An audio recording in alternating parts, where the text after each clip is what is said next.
If you can tell a story visually, you can reach people across cultures, different languages, and sometimes even short attention spans. I'm Brendan Davis. I'm the filmmaker behind The Unwinding, and this is part one of a three-part series called Script to Screen. And in this series, we're going to look at The Unwinding specifically across three different areas. The visual language, we'll talk about the illusion of this film, and the reveal, how that was seeded in part three.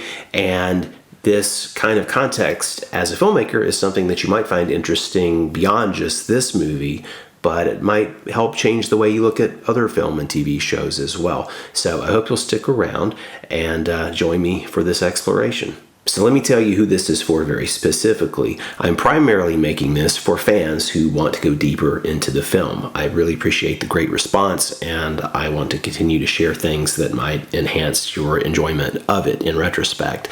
Secondly, I'm sharing this for people who are just curious about how a script becomes a film. And as you see, I'll be showing you the actual script as well as the corresponding scenes that I'm referring to, and you can see what it looks like on the page and then how we translated that onto the stage, or the screen and location in this case. But I'm also making it for both film students and fellow filmmakers who are curious about some of the more craft-specific details, how we did certain things, why we did certain things a certain way. And I'm sure you have a better idea if you're a filmmaker, just like a lot of the viewers have had suggestions. Why didn't you do this or that or the other thing? I'll talk about that throughout this series as much as I can. But I really encourage a deeper craft discussion in the comments below, as well as comments from a film fan. And I'll do my best to engage as much as possible. I'm excited to hopefully have that conversation, especially with filmmakers or film fans who are really passionate about details of certain things. Now, before we launch into it, two last quick notes. First of all, is that a small percentage of comments, but enough that I want to say something about it now, have mentioned that they didn't get it, they didn't understand something. And it was surprising to me that even on my director's commentary video, where I took half an hour and detailed at a high level all the things that I thought were essential, some people still miss some things, and there are a lot of reasons for that. I would say to bear in mind that this was made as a film. This is a video that is on YouTube, but it's not a YouTube video. This is a film, and it was originally intended to screen on movie screens at film festivals, which is what it did. And of course, nowadays, all of us, including me, though not for film so much, but for other kinds of content, we watch on either a small screen, on a mobile phone or maybe an iPad, or, sometimes people watch where there's, they're distracted. It's a second screen going on. Maybe they have something they're following on the big TV, and then this is on a phone. That's fine, consume it and enjoy it how you do. But I think and suspect that a majority of the people who kind of didn't get it, frankly, probably fall into one of those two categories. And I would say that the other aspect of this is that some people just aren't used to watching this kind of a film. Let me say this without trying to sound pretentious, because I'm really not about this, but this is what's considered an art film. It is designed intentionally to be assembled by the viewer in your own head, not explained with exposition, where everything is said via text. And my professional intention with the film specifically, the emotional reasons I made the film, I've discussed in some detail in other videos, but professionally, I love dialogue, and I've had good responses to some of my dialogue in other scripts. I'm pretty decent at writing dialogue. But one of my goals professionally with this project was to prove that I could tell a story visually, and I wanted something that really relied on the images and the choices that were very intentional on screen to carry a lot of meaning, even with minimal or no speech. And that's something that's important to me professionally, and it's a demonstration of the way I would approach the feature version of this film, and it's important that I am able to show that to potential partners on said film to help make that a reality. So the way I decided to approach doing this for you is to play the film in this window, and then you can see me talking here for what that's worth. But I'll have the script, as I made it as big as I could here in the background, and I will show you the piece of the script that corresponds to the scenes that are currently playing. and I will talk over it as need be. I will also pause the film occasionally so that I can say something and not be competing with the dialogue. But without further ado, let's play the film. Shout out to my friend Stan, who financed this endeavor for us. So we're establishing exterior South London, and we're about to meet David, mid-60s but looks older. You see I had the broken down wheelie shopping cart as part of this from the beginning. And this score that I did, I wanted something that was, sort of ominous and foreboding, and set the tone, I know that seems sort of Captain Obvious here for me to say that, but that's the purpose. So right away, you'll notice that there are a few small changes from the actual text of the script to what we were able to shoot once we got a location. The script says that he lets himself into the entry hallway, and then we see stain paint and peeling wallpaper. And in reality, the entryway to that apartment, and that entry was just to that one apartment, but it was a multi-floor walk-up, and we couldn't really connect the two things visually. This was written in the abstract before I had a location. And I won't flag every detail like that, but this is a general comment that location reality often dictates what you have to do in terms of production. David closes the door, latches the deadbolt behind him, heads into the kitchen of a small apartment. We didn't have a door with a deadbolt in this location upstairs where the actual living room is, so we skipped that beat. So he unpacks his meager groceries on the counter, a markdown loaf of bread, some bargain butter, and a 4-pack of toilet paper. All meant to show that, he's living pretty lean. He's basically pretty poor. Now the script, from the looks of his sad little place, he can't afford much more than those groceries. The home is a time capsule with faded memories on the walls. Photos scattered around reveal a younger, figure-looking David with a beautiful Chinese woman and happier times. And I originally had the idea to have a bunch of photos of he and May in these locations. And I worked to assemble some things in Photoshop. But ultimately, when I found this location, we realized that we had that shrine area. I had intended to have a wall that was really decorated with lots of photos showing a rich, detailed life with his deceased wife, May. And I was going to Photoshop age-appropriate photos of the actor Kevin, along with photos of my actress friend Lee Chen, who is kind enough to be May, and if we make the feature, she's May, and she's going to be in the film a lot, so you'll get to know Lee. I saw that they had that little nook that we turned into the shrine for May. The actual residence of the apartment had, books and all kinds of things in there, and it was kind of a catch-all space. But I thought that this was a real opportunity. Producer Roger King did all of the location scouting while I was up in the northeast of England in a very tiny village with my wife Susie. We spent about a month and a half up there on our extended honeymoon before we went down to London for a week and we made this film. And my cinematographer, Naeem Sarafi, was still in Los Angeles. So Roger was scouting locations and sending me photos and videos of places. When we saw that nook, it was full of books and it was a kind of a catch-all space for the different roommates in this apartment. And, some of them had their keys sitting there. And I thought, that's a perfect place to build a little shrine. One of Roger's photos, there was actually a little light up in there, and Naeem tweaked it a little bit. He put a different bulb in and whatnot from when the light comes on later. But I thought that would be a perfect place. Instead of photos all over the walls, those are all photos of Lee Chen at different stages of her life as a young woman and throughout her life, a few different age periods. And then the photo that is right behind where I paused this, that's the wedding photo. You see it better in later shots. Once Lily enters, you see this shrine area a lot more. But that's a photo of Lee's actual wedding. Her husband's very tall. He's a lot taller than me or Kevin. But I photoshopped a period-appropriate shot of Kevin's head onto that image of Lee's actual husband, who's like a tall guy and kind of a beefy guy. But it sells. I use the other objects of art there to kind of camouflage his size a little bit.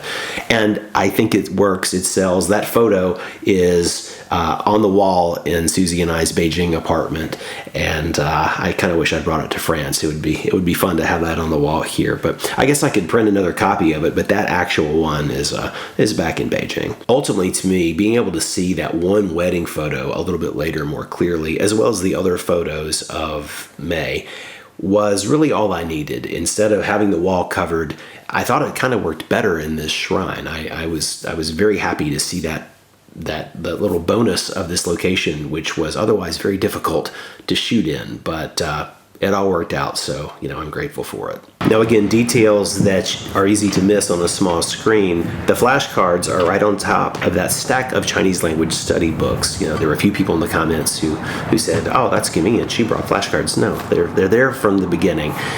But of course, the point of this scene, he's eating this meager toast and bread, and he's clearly depressed, very alone, life going on outside. You can kind of tell it's a nice neighborhood from the shots outside the window. One last practical note of how things changed is that you see it says David sits, eats his meal, stares out the window, which we saw from the inside. But then there's a scene 3, exterior David's building, that we see him from the outside through the window, sitting by himself at one end of the table. And we just couldn't shoot that. The reality of a actual, I'll say film, of course it's still a video camera, but a camera for making films.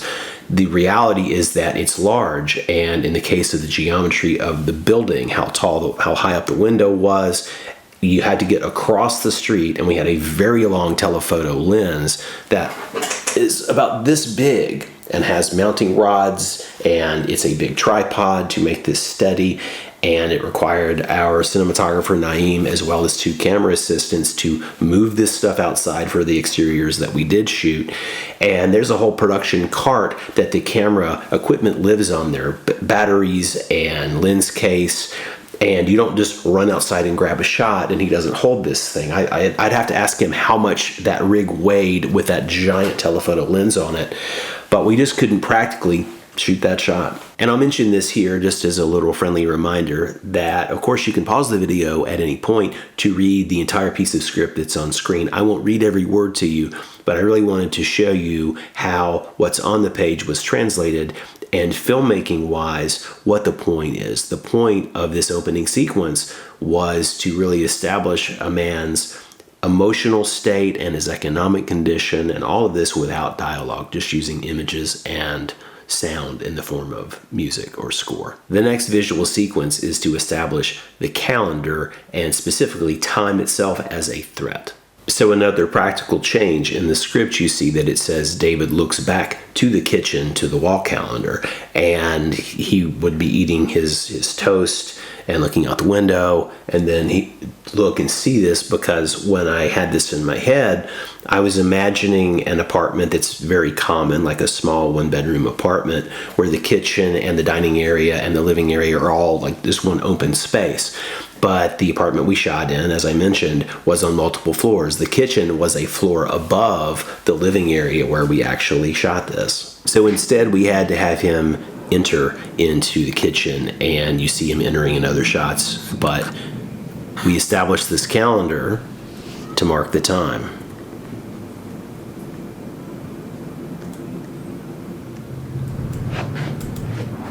So although the way this was shot, we don't have him stopping chewing and swallowing hard and then going to the calendar. We do it in the way that you see it in the film, but realizes it's almost time.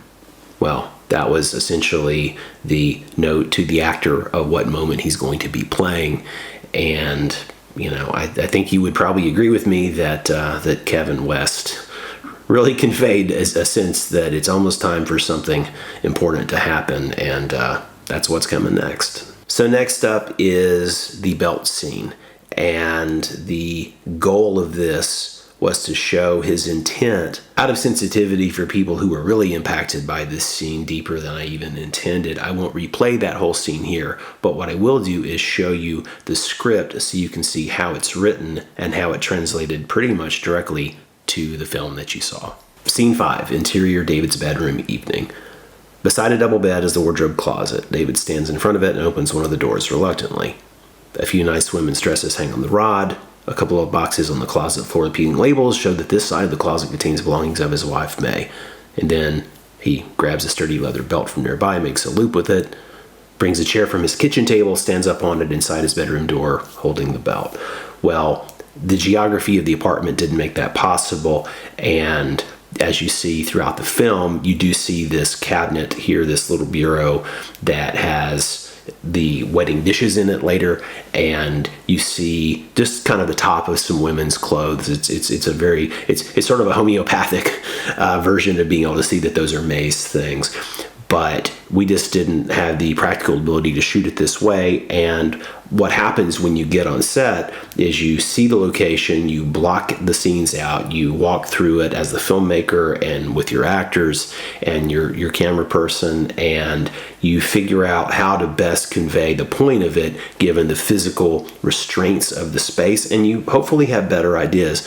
I'm very happy with how this played out as it worked out, and I don't feel like we lost anything just because it wasn't done exactly as the script has indicated. And a quick reminder that you can pause the video at any point to read word for word any of this that you want to.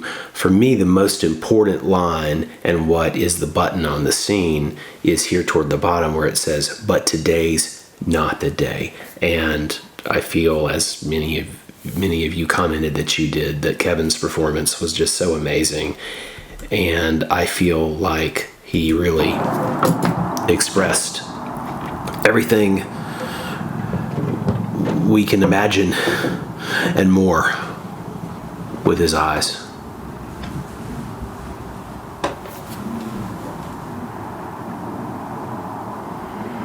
So the goal of the way that I approached this was to clearly show this ideation that he's having, but to not sensationalize it. And I feel, as I said, in every chance that I'm given, that I won the lottery with all my actors, but most especially with Kevin. And I think that a lot of you seem to agree with that. So I'm glad he was able to bring this to life in the way he did. So the next beat that we will look at is actually multiple beats throughout the film, and it's the central visual metaphor of the film, which is the dynamic between coffee versus tea. Now, the coffee versus tea dynamic is actually really important, and although it doesn't seem like a major plot point of the film, it is, of course, representing David's changing state of mind and emotion as the film progresses. So this is the first time that we'll actually look at several different scenes and pieces of the script and put it in this broader context for you. So the first time that we establish it is here.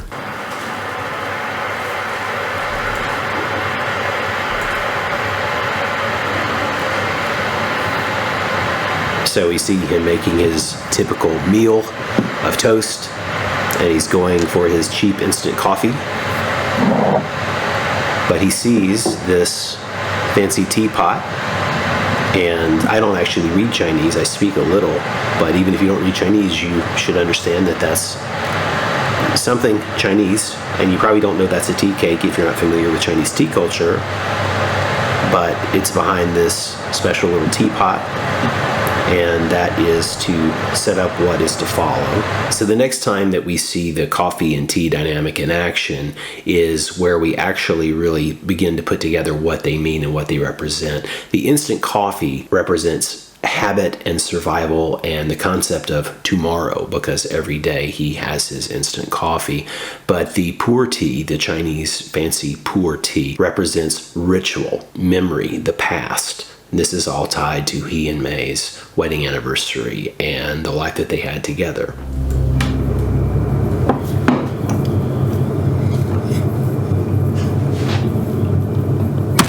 So he throws it in the trash because he's not going to need it anymore.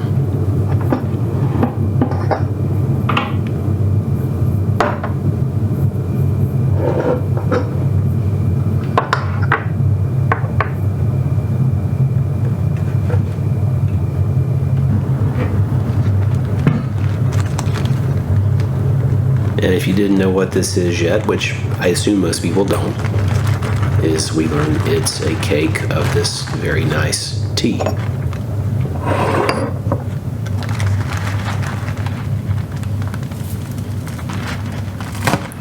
He breaks off a chunk.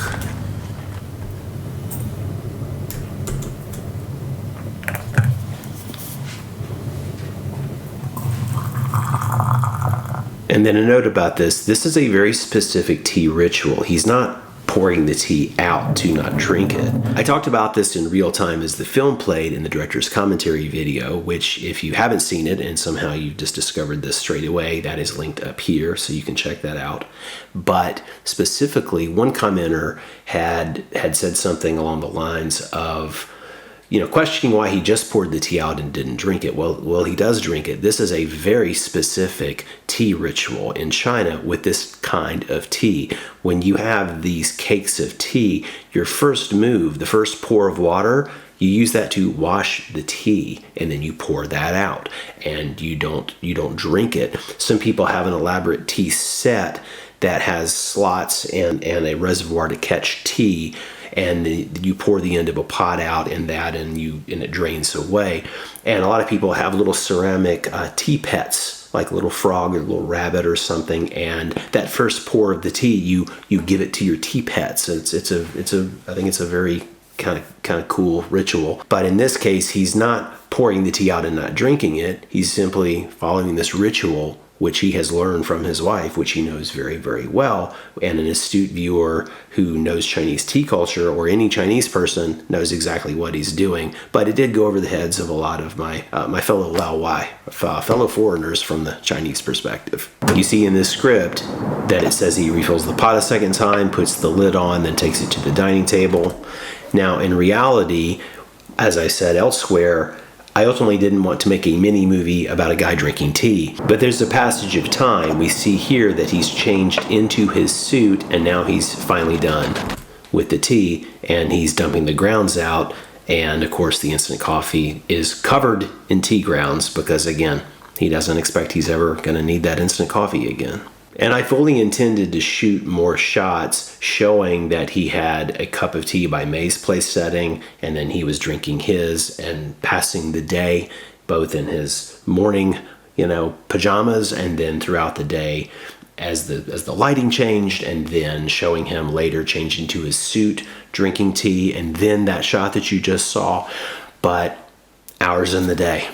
Hours in the day in terms of production hours. There's only so much we can do, and in the feature film we will do a very compressed montage that really shows you that and stretches it out like it appears here in the script, where it explains all the different little beats to really show that he's deeply contemplating everything that's to come later. The next beat we'll look at is the significance of the fine wedding china and what it represents, that he's preparing for his death and not for guests. This is an example of how things can change from the script to when you shoot, and then again in the edit, because I'll first show you the script. We pick up where he's gone to bed, what he intends to have been his last night before waking up again, and he's going to bed.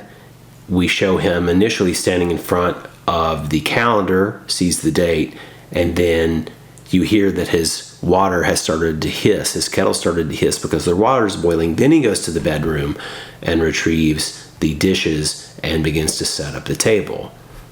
And then he goes into the kitchen again and does the tea ritual that we just saw. He throws away the instant coffee and does the tea ritual. But as we shot it, I started to rethink how we actually are going to show this, how it's going to play best on screen. And so I made some decisions on set that were also a reality of the time factor, and that I couldn't shoot the passage of time tea ritual, drinking tea throughout the day like I intended to, like I wanted to.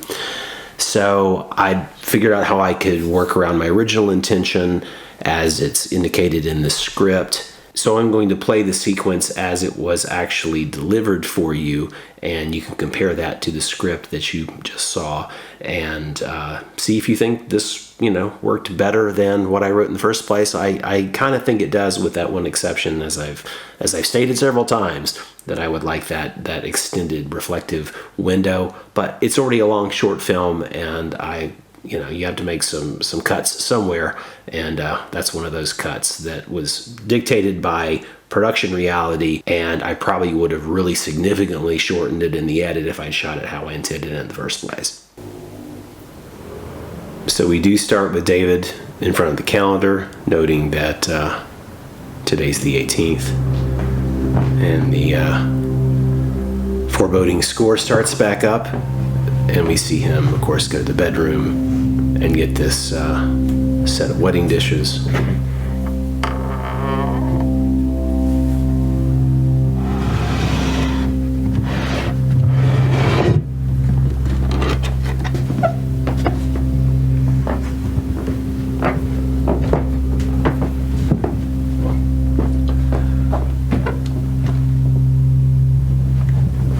And he takes his time to clear the table, and then we learn what's actually in the box.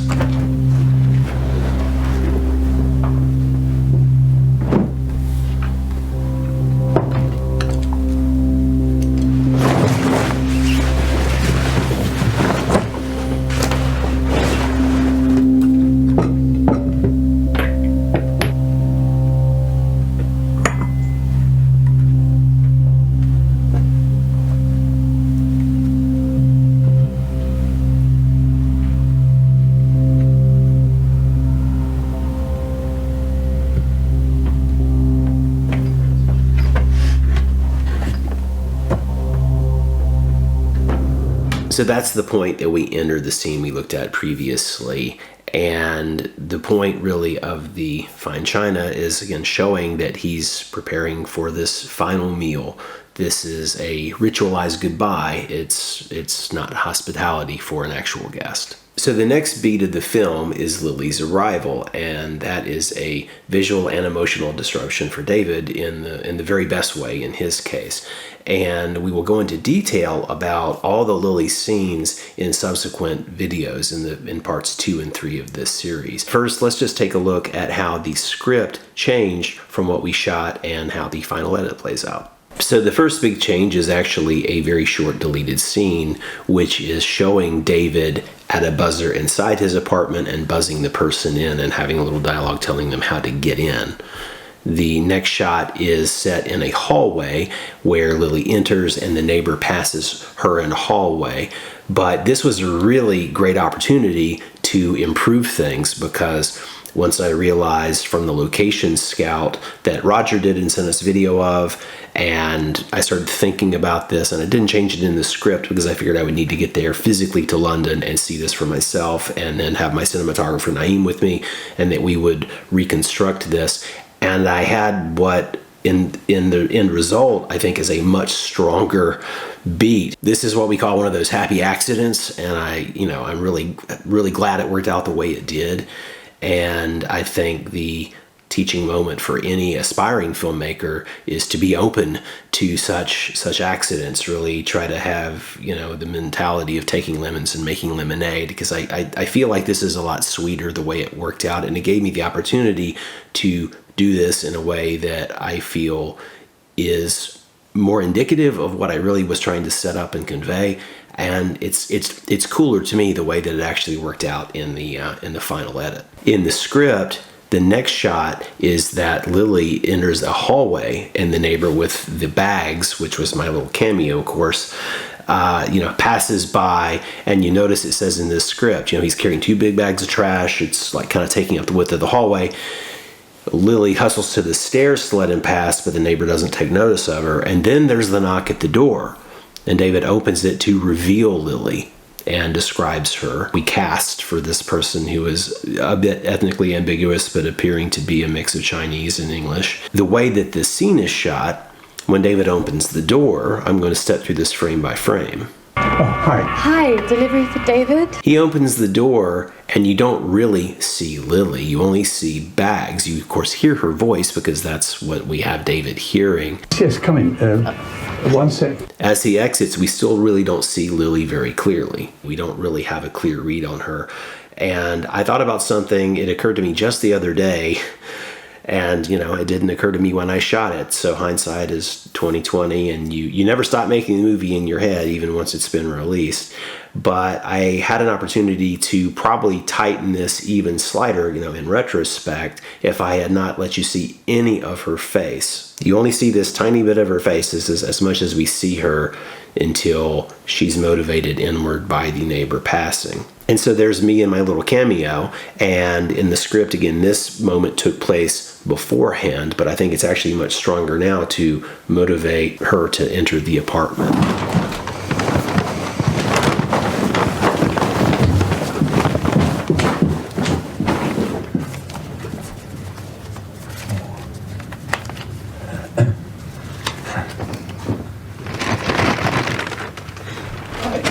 So looking at the script, you can see that the blocking of the action of how the bags were delivered and whatnot, and the dialogue was delivered, when things were delivered, that changed on the day that we actually were setting the shot up and rehearsing.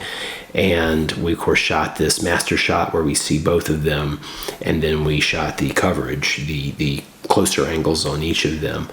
But I really like how this worked out. When we make the feature film, I've said before that we will most likely shoot David's apartment as a set on the soundstage so that we have the ability to build it to our specs and to be able to move the camera around and remove a set wall to get over here and shoot this way, because there are things in the script that just weren't practical in the reality, because there's only so wide that a lens will go and only so far back you can move the camera to get the shots as good as we could given the lenses and the physicality of the room. We made the choices we made. In the script, I have him setting the bags beside the place settings right next to the strawberry tart, which turned into a cake because they didn't have a strawberry tart. That's just one of my favorites, and that's what I wanted to use.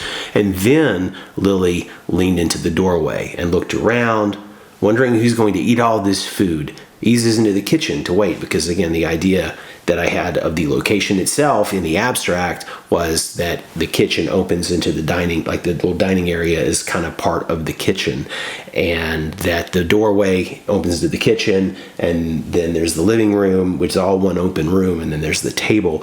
So, we shot it the way we shot it to out of necessity. So although the location dictated some changes, that opportunity to rethink it helped me improve the way certain things were delivered. And then the blocking when we were rehearsing the day we're shooting, led to further changes.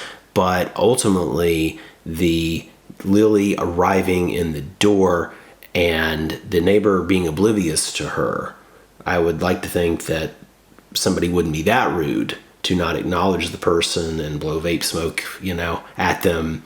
And of course, there are people who do that. I don't live in, I don't live in fantasy land, but you would at least clock that somebody's in your way, even if he scowled at her. But the idea is that he doesn't see her. She's not actually really there to him. And note that I didn't write it that way in the script, in part because I wanted to see how the reveal landed to the actors who were going to play the parts. I didn't want to tell them exactly what happened as they were reading through the script the very first time. Of course, once they read it, then they got the whole thing. As a filmmaker, my goal with this, in terms of the movement, the framing, the blocking, and the editing of the sequence, was to start to kind of quietly destabilize David's plan, and the reality he'd been in was to disrupt it, but to ease into that and do it in sort of a gentle way and not smack you or him over the head. The last story beat we'll look at in this section is the coffee retrieval from the trash. So after Lily leaves, the scene with the instant coffee retrieval is shot and edited pretty much exactly as written. Well, if I ever see you again, I'll be glad to practice with you. Well, I hope you call again and that you enjoy your food. I will. Good night, Lily. Good night. We see the clean dishes and chopsticks.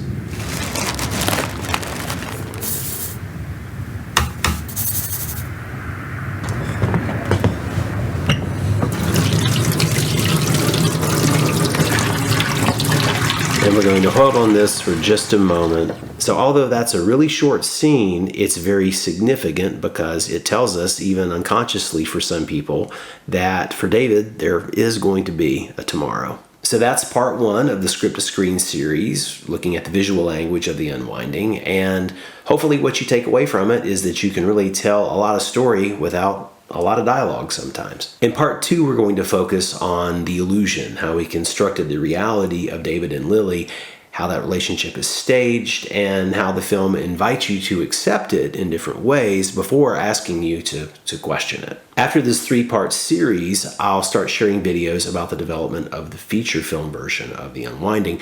These script-to-screen videos are very much a part of that process, and they're the same materials and ideas that I'll be sharing with people when I take this out into the world and start talking to people about helping to set up the movie. I really look forward to reading your comments. If you have any questions about any aspect of this, anything we talked about here, the writing, directing choices, the visual storytelling, or film craft in general, feel free to ask, and I will do my best to answer really thoughtfully. Just please do keep in mind that this conversation is part of the larger ongoing process, and there are people beyond you who have discovered the film on YouTube who may be reading along, including people who could help to finance this film or just care about the future of the project.